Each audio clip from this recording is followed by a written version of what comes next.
Salut à tous, très heureuse de vous retrouver pour votre émission d'inspiration et de motivation Leitmotiv.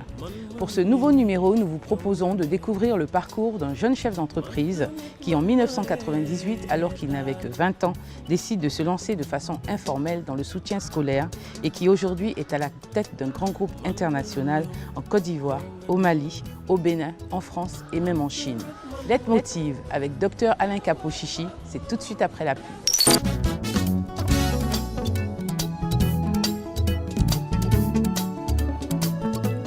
Man ma ñëw yow nga ree man tamit man ma reetaan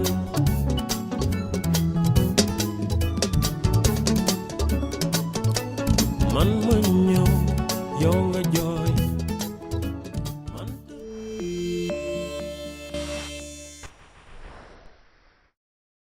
Vous êtes chef d'entreprise, cadre ou jeune entrepreneur? Votre parcours et votre histoire peut inspirer ou motiver la jeunesse africaine. Participez à votre émission Leitmotiv sur 2STV et partagez votre expérience avec ceux qui en ont besoin. Infoline 78 245 57 72. Leitmotiv. Nous avons tous besoin d'une source d'inspiration.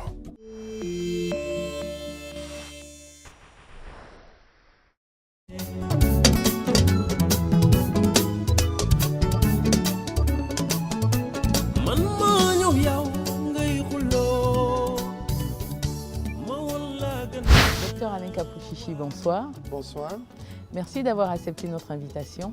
très heureux d'être là, c'est un plaisir. Alors, vous faites partie de cette nouvelle génération de chefs d'entreprise qui très tôt ont cru en l'entrepreneuriat, non sans avoir connu des difficultés. À 20 ans, vous décidez de créer une structure de soutien scolaire pour les élèves défavorisés et 5 ans plus tard, ça marche tellement bien que vous êtes élu seul Africain parmi les 10 jeunes les plus remarquables du monde. Alors, pouvez-vous vous présenter à tous ces téléspectateurs qui vous regardent et qui ne vous connaissent pas? Merci, je suis Alain Kapo-Chichi, je suis docteur en sciences de l'information et de la communication. Il faut dire que mon histoire a commencé très jeune, même enfant j'allais dire, puisque à 5 ans déjà, mon père m'amenait dans les villes environnantes parce qu'il était commerçant transporteur et ma mère m'amenait au marché et que je la suivais vraiment pour ses activités de commercialisation des produits vivriers. Et c'est là que déjà j'étais initié un peu à vendre des petits produits puisqu'elle me mettait un petit étalage pour ne pas la déranger. Et au bout de 5 ans, mes parents avaient perdu tout ce qu'ils avaient. Puisqu'il y avait une crise économique et ces activités ne marchant plus. Mon père n'était plus en capacité de nous scolariser, de nous nourrir. Donc c'est comme ça que Là, j'ai vous été... étiez dans quelle classe? J'étais en classe de CM2, donc c'était très difficile à l'époque. Lui qui avait suffisamment de moyens, on allait à l'école même en voiture, etc. Donc on n'avait plus l'argent pour manger. Et c'est comme ça que j'ai dû être placé en ville chez un tuteur et j'ai dû reprendre les études après l'année blanche. Et là, beaucoup de difficultés encore. Je n'avais plus le petit déjeuner, comme on le dit, 50 francs pour manger. Ah oui, c'était pas facile. Et c'est comme ça que j'ai dû prendre des cours de soutien scolaire. Donc déjà dès la 6e? Voilà, dès le CM2. Dès le CM2, oui. Et donc j'ai eu un voisin qui avait des enfants, en tout cas encadrés pour un enfant au CI. Il me donnait 500 francs pour celui-là. Et puis un 500 autre, francs pour tous les combien de temps? pour un mois, en tout cas pour accompagner pour le soutien scolaire, et l'autre 1000 francs Eh bien. pour encadrer ces deux enfants. Et donc je le faisais, mais comme ça se passait bien et que les enfants travaillaient à l'école, Tout à fait. j'ai eu la sollicitation d'autres voisins donc, qui étaient dans la même maison, puis c'était une cour commune. Et les enfants réussissaient, et c'est comme ça que j'ai commencé à être sollicité dans le quartier et je me suis retrouvé avec vraiment une vingtaine d'enfants. Mais comment vous avez fait l'espace? Voilà, donc comme il n'y avait plus de place, on a dû aller dans l'école de base à côté pour encadrer plus d'enfants. Et c'est comme ça que je ne pouvais plus moi-même encadrer ces enfants-là. Donc j'ai dû recruter des aînés et moi je m'occupais plutôt de la coordination. Et donc, c'est comme ça que de plus en plus, ça fait mouche, comme on le dit. Oui, oui, et puis vous avez pris goût. Et donc, d'autres écoles nous ont sollicité. Donc, cette fois-ci, au lieu d'aller dans les maisons pour faire la promotion, on allait dans les salles de classe. Et donc, au bout de 3 ans, j'avais près de 3000 élèves. Donc, à partir du CM2, vous êtes resté 3 ans à faire ça. Voilà. En fait, j'allais à l'école et parallèlement, en fait, j'avais des activités parce que ça se faisait les samedis et les mercredis soirs. D'accord. Et donc, je faisais les activités d'encadrement et je poursuivais mon cursus scolaire. Et donc, ça a évolué comme ça. Et j'avais observé aussi que beaucoup d'enfants qui travaillaient bien dans nos soutiens scolaires réussissaient aussi aux examens, mais l'année suivante, étaient obligés de reprendre le CM2 parce qu'ils n'avaient pas assez d'argent pour aller dans les collèges privés qui étaient trop chers. Et donc, c'est comme ça que j'ai eu l'idée de monter une école dont le coût serait très accessible. Très bas, oui. Mais je n'avais pas d'argent et autant donc toutes les autorisations pour créer une école. Donc c'est comme ça que j'ai appris qu'un de mes anciens professeurs, lui, il avait initié une école et qui n'avait pas marché parce que le coût de la scolarité était trop cher. Il avait mis la scolarité à 150 000 francs CFA, ce que les parents ne pouvaient pas payer. Mais les parents étaient capables d'aller dans les écoles publiques, dont le coût était autour de 25 000 30 000 francs CFA. Donc moi, j'ai décidé d'ouvrir une école dont le coût serait accessible en fait aux plus pauvres. Et donc, je lui ai proposé de prendre la location gérance de son école qu'il voulait fermer en payant 1 500 000 francs CFA par an. C'était une école de combien de classes? C'était une école d'environ 5 classes. Ah, quand même. 5 classes comme ça. Il avait la licence. Et donc, mais je n'avais pas d'argent pour payer. Et donc, j'ai dû prendre quelqu'un qui s'est porté garant. Tout à fait. Et 6 mois après avoir démarré... ça n'a pas joué sur vos études? Vous arrivez à gérer les deux sans problème? En fait, mes études ont continué jusqu'en classe de terminale. Et contre toute attente, effectivement, j'ai décidé, contre l'avis de mes parents et tout, de me lancer dans l'entrepreneuriat. Et donc, je lui ai proposé donc de lui payer 6 mois après avoir démarré 1 million et 500 000 francs 3 mois plus tard. Là, vous étiez en quelle classe quand vous prenez l'école? J'étais en classe de terminale. Quand vous prenez l'école? Quand je prenais l'école. J'étais en classe de terminale. D'accord. Il faut dire qu'en temps, donc, j'avais suffisamment eu d'expérience dans le domaine, étant entendu que j'encadrais les gens pour le soutien scolaire et que j'avais aussi un personnel qui était à disposition et que nous avions travaillé déjà à monter un modèle d'école, même si c'était une forme d'école volante. Alors, vous proposez donc de payer 1 500 000 de location à votre ancien professeur donc, qui voulait fermer son école. Mais combien vous aviez pour démarrer ce projet? Presque 0 francs. J'avais même ma copine qui m'avait prêté les 2500 francs qui avaient servi à louer la table pour recevoir les parents. Et elle avait accepté d'être la secrétaire, la première secrétaire. Donc, je n'avais pas d'argent, mais j'avais une idée et j'avais également la conviction que, compte tenu de mon expérience et compte tenu de la demande, puisque j'avais évalué la demande, il y avait beaucoup d'enfants, près de 20 000 élèves à l'époque, en 98, au Bénin, qui ne pouvaient pas aller au collège parce qu'ils n'avaient pas assez d'argent pour aller au collège. L'État n'avait pas beaucoup de place non plus dans les collèges publics. Oui, donc déjà, à la base, vous étiez déjà sûr d'avoir un certain nombre d'élèves. Exactement. Et j'ai proposé aussi aux parents de faire à leurs enfants l'informatique et l'entrepreneuriat. Donc, c'était vraiment un modèle qui avait séduit. Et donc, dès la première journée déjà, j'avais eu près d'1 million. La première ouverture, le premier jour, on a ouvert. Le premier jour. Et au bout de 6 mois, on avait recruté 1125 élèves. Donc, vous avez payé la location avec facilité, j'ai payé la location. Ça a posé un problème plus tard parce que mon professeur qui était d'accord avec moi sur les 1 500 000 a demandé finalement 15 millions. Donc, ça a posé des problèmes. Ouais, parce qu'il a vu l'ampleur de la chose. Voilà, et il a demandé la fermeture de l'école. Mais donc, comment se sont passés les premiers mois, justement, aussi bien avec les élèves qu'avec votre famille? Les premiers mois se sont très bien passés puisque j'avais un peu d'expérience déjà, je suppose il y a 7 ou 8 ans d'expérience dans la formation, dans l'encadrement. Les familles vous faisaient confiance. Voilà, et les gens nous faisaient confiance. Mais au-delà de ça, on a proposé un nouveau modèle, l'informatique, l'entrepreneuriat.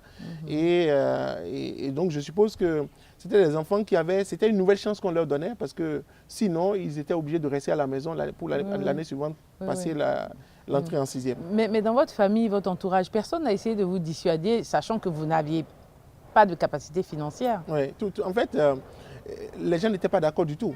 J'imagine. J'ai dû, puisque mon oncle n'était pas, puisque j'étais allé à Cotonou pour pouvoir aller à l'école. Et comme j'ai décidé de ne pas aller à l'école, mon oncle m'a mis à la porte. Donc je me suis retrouvé à dormir dehors pendant 3 jours. Et c'est 3 mois plus tard que j'ai réalisé ce que je voulais faire. J'étais passionné de la formation. Et j'étais convaincu aussi que ça résolvait donc, un problème. Mes parents n'étaient pas allés à l'école. Donc mon père était commerçant transporteur, il avait plusieurs camions, il exportait ses produits dans l'ensemble de la sous-région. Donc pour moi, l'école n'était pas une finalité. La formation, le diplôme n'était pas une finalité. C'était pour nous permettre d'avoir des outils pour nous lancer socialement et pouvoir avancer justement. Voilà. Alors très rapidement, vous êtes débordé justement par les inscriptions, preuve qu'il y avait un besoin dans ce secteur. Comment s'est passée l'évolution de votre structure? Voilà, donc ça c'est... L'évolution s'est imposée d'elle-même. Ouais, ça s'est fait tout naturellement. Ça s'est fait tout naturellement, tout simplement parce que la première année, on avait 1125 élèves. La deuxième année, j'ai dû ouvrir une seconde école pour permettre de décongestionner la première. Donc, je me suis trouvé à 4000 élèves. Et au bout de 5 ans, j'avais 20 000 élèves. J'avais 70 établissements, du moins au Bénin. Donc, j'ai dû du moins m'organiser pour avoir de nouveaux locaux, puisque les salles étaient avant en bambou. Donc il a fallu aussi utiliser des ordinateurs pour le traitement automatique de l'information parce que quand vous avez 20 000 personnes à gérer au quotidien, il faut vous adapter, vous organiser. Et donc c'est comme ça que progressivement j'ai ouvert des salles informatiques, j'ai ouvert des cybercafés et ensuite j'ai ouvert l'université. Et j'ai aussi décidé de donner à chaque étudiant un ordinateur. Donc, le modèle, compte tenu des demandes, compte tenu des problèmes que nous rencontrons, nous adaptons, mais avec une approche vraiment d'innovation, d'accompagnement et d'amélioration continue. Alors, parallèlement à votre activité justement qui se portait très bien, comme vous le disiez, vous décidez de reprendre vos études. Pourquoi avoir fait ce choix alors que d'autres auraient tout simplement profité des retombées de cette entreprise? Oui, effectivement, en 2005, parce qu'en 2005, j'étais déjà avec 70 établissements, près d'une soixantaine, en tout cas plus d'une soixantaine d'établissements. Soixantaine d'établissements. D'établissements dans toutes les villes de Cotonou, du Bénin, j'allais dire. Et j'avais été élu parmi les 10 jeunes les plus remarquables du monde. Donc j'étais allé à Vienne. Et c'est comme ça qu'un journaliste là-bas m'a posé la question de savoir si ce que j'ai fait, je les ai fait par hasard ou bien c'est par chance. Et j'ai dû vraiment me remettre en cause pour voir qu'est-ce qui a été le fondement. Donc j'ai repris les études pour d'abord ces différents questionnements. Comment j'ai commencé, comment j'ai pu faire, qu'est-ce qui a fait que ça a marché. Et ensuite j'ai aussi eu des nouveaux outils pour mieux m'organiser et faire progresser le groupe. Mais donc, sachant qu'au départ, justement, vous n'aviez pas de diplôme, est-ce que vis-à-vis de vos élèves, ça ne vous a pas... est-ce que vous vous sentiez crédible justement vis-à-vis de vos élèves et de vos pairs du système éducatif? En fait, au niveau du secondaire, on n'a pas, au niveau du supérieur d'ailleurs, pour créer une école, vous n'avez pas besoin d'avoir un diplôme. Vous pouvez être mécanicien, même un grand homme d'affaires, même un paysan, et ouvrir une école en tant que fondateur. Mais vous ne dirigez pas l'école. D'accord. Vous accompagnez et donc moi je prenais des personnes pour diriger, pour administrer. Dans le domaine. Mais je voyais que j'étais capable de faire mieux que ce que je prenais de moins pour la gestion, mais je n'avais pas droit à la parole et autres. Et donc cette frustration aussi certainement a contribué en fait à ma reprise des études. Donc, mais à quel moment justement après l'ouverture de ces écoles-là vous décidez de reprendre vos études? Combien d'années après? 5 ans, 6 ans plus tard. Après que j'ai été élu parmi les jeunes remarquables du monde. Alors, quelles sont les différentes formations justement que vous avez suivies et les diplômes que vous avez obtenus? Voilà, donc j'ai repris les études donc à l'Université Paris 8 en France, donc après une validation de mes acquis professionnels. Et j'ai fait un diplôme de formation supérieure spécialiste d'université. Donc vous êtes resté en France pendant combien de temps? En fait, je faisais les allers-retours. Ah ben oui, parce que sinon... je faisais les allers-retours. C'est vrai que les 2 premières années, j'étais quasiment sur place. Donc j'ai pris des personnes qui administraient donc, mes établissements. Ça s'est mal passé plus tard. Mais, comment on appelle, donc j'ai fait le diplôme de formation supérieure spécialiste d'université en management de projets informatiques. Ensuite, j'ai fait un master en ingénierie de systèmes d'information conduite de projets informatiques. Et comme ça se passait bien, l'université m'a proposé, puisque j'avais eu la mention très bien, les félicitations du jury en master, de faire ma thèse de doctorat. Donc c'est comme ça que j'ai fait ma thèse de doctorat en sciences de l'information et de la communication, en co-tutelle avec l'Université de Montréal et l'Université Paris 8. Et donc je suis revenu après mon master, puisque pour la thèse de doctorat, on n'avait plus besoin d'être sur place. Donc je faisais des allers-retours. Alors bon, quand vous revenez, ça me permettait, à ce moment-là c'est clair. Mais quand vous revenez justement, quel constat vous faites justement de ces écoles que vous avez laissées derrière vous, ne serait-ce que 1 ou 2 ans pour aller passer justement votre diplôme? Voilà. J'étais d'abord passionné parce que les problèmes que je voyais, j'avais des nouveaux outils. Mais ma formation, étant entendu que c'était dans mon domaine, un domaine que j'aimais bien, l'informatique, me permettait d'avoir des nouveaux outils. Donc la communication s'est bien passée, même si l'équipe en place à un moment donné, bon, ceux que j'avais laissés sur place avaient estimé qu'ils étaient aussi des associés. Et donc ça a posé des problèmes après. Et donc j'ai repris la gestion de l'école et j'ai travaillé pour son développement. Alors, pour revenir à vos débuts, rien ne disait que votre projet aurait pu connaître un tel succès. Qu'est-ce qui vous a fait croire justement en ce projet? D'abord parce qu'il y a un besoin. Ouais. Il y a un besoin de formation, notamment au secondaire, et après j'ai ouvert des universités. Et j'étais aussi un peu frustré par comment les formations étaient données, comment les jeunes étaient traités, et comment en tant que pauvre on ne pouvait pas aller à l'école normalement. Donc il y avait un engagement de ma part, compte tenu donc, de mon cursus, de ce que j'avais eu comme difficulté personnellement. Et au bout de 7 ans, j'ai ouvert l'université avec une approche donc, de pouvoir permettre aux enfants d'avoir un ordinateur dès l'inscription. Et ça a bien fonctionné. Après, j'ai ouvert au Mali, au Burkina, en Côte d'Ivoire, et en France et puis en Chine. Donc c'est comme ça que ça a dû progresser, ça a dû évoluer progressivement. D'accord. Alors, docteur Kapo-Chichi, je vous propose de revenir sur la suite de votre histoire juste après la pub.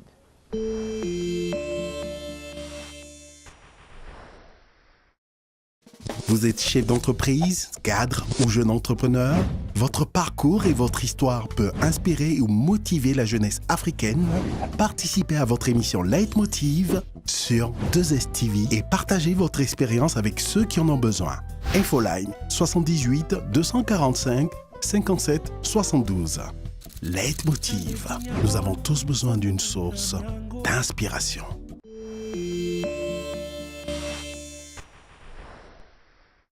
De retour avec notre invité, Dr Alain Kapo-Chichi, PDG d'un institut international spécialisé dans la formation d'entrepreneurs, présent en Côte d'Ivoire, au Mali, au Bénin, en France et même en Chine.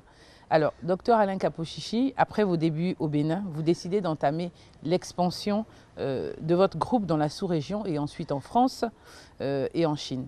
Alors, comment s'est déroulée cette phase d'expansion? Avez-vous fait des études de marché? Pas du tout. On avait plutôt, je crois que l'expansion du groupe s'est faite avec les besoins et les personnes qui nous sollicitaient. Au niveau d'abord interne, au niveau du Bénin, c'est à chaque fois donc les maires, les chefs de village qui, parce que les gens avaient des problèmes donc de scolarisation, venaient nous solliciter et mettaient à disposition même des locaux parfois. Et c'est comme ça que j'ai été invité après à Bamako. Pour ouvrir l'école là-bas. Et ensuite... Mais à ce moment-là, vu que justement c'était la population même qui vous sollicitait, vous n'avez pas essayé de rentrer en contact avec l'État, le gouvernement pour essayer d'avoir des subventions? En fait, on a voulu, et je pense que ça a été très utile, notre expansion s'est faite sans l'apport en fait, de l'État. Oui, c'est tant mieux d'ailleurs. Voilà, je crois que ça a été très utile d'ailleurs parce que ça nous permettait de... C'était une politique d'évolution avec nos propres forces, comme on le dit. Et donc, c'est tout ce qui était, quand on récolté, était réinvesti pour l'évolution et l'expansion du groupe. Donc, ça s'est fait après au Mali, en Côte d'Ivoire. En Côte d'Ivoire, c'était à l'invitation du professeur Salou Touré, qui était quand même un éminent professeur ici et qui m'avait suivi à la télévision un jour et qui a invité en Côte d'Ivoire. Et donc, c'est au Burkina, et ensuite en France et puis en Chine. Et pourquoi en France et en Chine? Pourquoi vous n'êtes pas resté en Afrique? Parce qu'il y a déjà de quoi faire en Afrique. Oui, en France, c'était d'abord pour être sur le marché de la formation. Parce que tous les jeunes qui veulent se former, j'avais observé que beaucoup, d'abord, prenaient la route de l'aventure et ne revenaient pas pour servir le pays, pour servir les pays. Et donc, pourquoi ils ne revenaient pas? Parce que quand ils sont en France, on leur enseigne l'économie française, on leur enseigne le droit français et comme ils ont fait 5 ans en Europe, le retour est difficile. Donc nous, notre école en France permet aux jeunes qui sont formés, qui sont africains, qui veulent revenir en arrière, d'être au courant aussi de ce qui se passe ici. En Chine, parce que nous avons ouvert un temps une usine de production d'ordinateurs portables, de tablettes, de téléphones, et il faut être aussi sur le marché de la formation là-bas et en même temps sur le marché de l'électronique. C'est-à-dire que si vous prenez un Ivoirien qui veut acheter en gros des ordinateurs, il ne se rendra pas à Bassam pour acheter un ordinateur, il ira en Chine. Et donc nous, en étant sur la même place et disant, nous pouvons vous offrir le même prix sans que vous ne soyez forcément obligé de venir et de faire peut-être plusieurs milliers de kilomètres. Et donc ça nous a permis d'avoir des clients qu'on n'aurait pas eu si on était resté en Côte d'Ivoire. Tout à fait, tout à fait. Alors aujourd'hui, malgré la réussite de votre groupe dans ces différents pays, quelles sont les difficultés que vous rencontrez en tant que PDG de ce groupe? Les difficultés, d'abord, pour moi, il faut les surmonter. C'est-à-dire que je n'ai pas du tout l'habitude de planifier, je prends les difficultés comme des obstacles qu'on peut surmonter. C'est-à-dire que pour moi, chaque défi, on doit réfléchir pour contourner la situation. Oui, donc, les difficultés ne doivent pas être un frein en fait. Voilà, ça ne doit pas être un frein. C'est vrai que en Afrique, on souffre beaucoup sur le fait qu'on s'auto-satisfait très rapidement de ce qu'on fait. Alors que moi, ma devise, c'est d'être dans la remise en cause permanente. Je ne suis jamais satisfait de ce que je fais. D'aller toujours de l'avant. J'ai fait un doctorat, dès que j'ai fini, je suis maître assistant des universités. Vous voulez toujours et faire après, je vais être maître de conférence. Voilà, parce que je pense qu'il n'y a pas de choses qui soient établies, qui ne peut être remise en cause. Tout à fait. Et j'ai eu beaucoup de collaborateurs comme ça. Dès qu'on a évolué un peu, en fait, se disent, bon, est-ce qu'on n'aurait pas pu déjà se contenter de ce qu'on a pu faire. Donc, il y a un problème de pensée, il y a un problème d'autodétermination aussi à avoir. Et puis vous êtes jeune, donc c'est vrai que vous devez continuer perpétuellement à évoluer, à continuer. Il y a tellement de choses à voir et à apprendre. Voilà. Parce que comme on dit, on ne finit jamais d'apprendre. On ne finit jamais d'apprendre. Et c'est important. Alors, si vous deviez faire un bilan depuis la création de votre groupe à aujourd'hui, qu'est-ce qui pourrait vous rendre fier et quels seraient vos regrets? Fier de chaque jour, de chaque pas de plus que je fais. En ce sens que j'ai toujours été heureux de faire des choses la première fois. Là, par exemple, je suis très heureux que le modèle de l'école, parce qu'aujourd'hui, on forme les jeunes et pour la plupart du temps, ils finissent chômeurs. N'importe quel chef d'établissement aurait pu se dire, bon, nous, notre rôle s'arrête à la formation. Et je me suis dit, non, il faut que le chef d'établissement soit socialement responsable. Donc là, j'ai proposé au ministère de l'Enseignement supérieur de la Côte d'Ivoire et au CAMES, à beaucoup d'autres institutions avec lesquelles j'ai pu travailler en tant que consultant, de dire, il faut qu'on réinvente l'école africaine. Réinventer l'école, c'est de former le jeune pour qu'il soit employable et utile, moins pour son environnement. Donc on lance par exemple un projet qui employable va faire de chaque autonome. Après, de chaque étudiant un entrepreneur. Et ça, on remet en cause tout le système parce que l'étudiant 2 semaines à l'école et 2 semaines sur le terrain pour créer lui-même sa propre entreprise. Le modèle de l'école avant où on dit que le jeune doit d'abord faire 3 ans ou bien 5 ans de formation, faire un master pour après un jour créer une école, ou avoir plein de diplômes. Une entreprise ne marche pas. Pourquoi ça ne marche pas? Parce que quand vous avez votre master, que vous avez un emploi peut-être qu'on vous propose déjà, vous avez peut-être une épouse, vous avez des enfants, vous n'avez plus la possibilité de prendre des risques autant que vous aurez plus facilement. Tout à fait, parce que là, vous avez besoin d'argent pour vivre. Et on vous avait initié, formé pour pouvoir observer les besoins dans votre environnement. Et donc, si vous prenez les plus grands aujourd'hui, Steve Jobs, Mark Zuckerberg, la plupart des personnes aujourd'hui qui ont fait de grandes entreprises n'ont pas capitalisé sur leur diplôme, mais capitalisé sur leurs expériences, sur leurs compétences et leur passion, et ont évolué progressivement et peut-être ont fait leur formation, leur diplôme. Vous savez, quand vous créez votre entreprise, votre activité, vous avez plus du plaisir même à étudier parce que vous apprenez ce que vous aimez et vous apprenez pour améliorer votre entreprise. C'est vrai, tout à fait, effectivement. Et même c'est vrai que les entreprises à l'heure actuelle préfèrent employer des jeunes qui ont plus d'expérience et moins de diplômes que des personnes qui ont beaucoup de diplômes et pas d'expérience. Voilà, les gens qui sont en capacité de faire. Voilà, et ça c'est important. Exactement. Alors que dans notre modèle ici, on va te dire quel est ton diplôme. Et je dis souvent, c'est la première des choses. Lorsque vous avez votre entreprise, personne ne vous demandera votre diplôme. Par contre, si vous voulez, pour la même entreprise à laquelle vous allez offrir un service, par exemple en informatique, pour concevoir le système d'information en tant qu'entrepreneur. Personne ne vous demandera votre diplôme. Mais par contre, si vous vous proposez d'être directeur du système d'information de la même entreprise, Là, oui. on vous demandera votre CV et vos diplômes. Exactement. Et donc, créer vos entreprises. Tout à fait. Malheureusement, Dr Alain Kapo-Chichi, le temps qui nous est imparti touche à sa fin. Nous donnons donc rendez-vous la semaine prochaine à tous nos téléspectateurs pour la suite et fin de cette émission qui vous est consacrée. Que Dieu vous garde.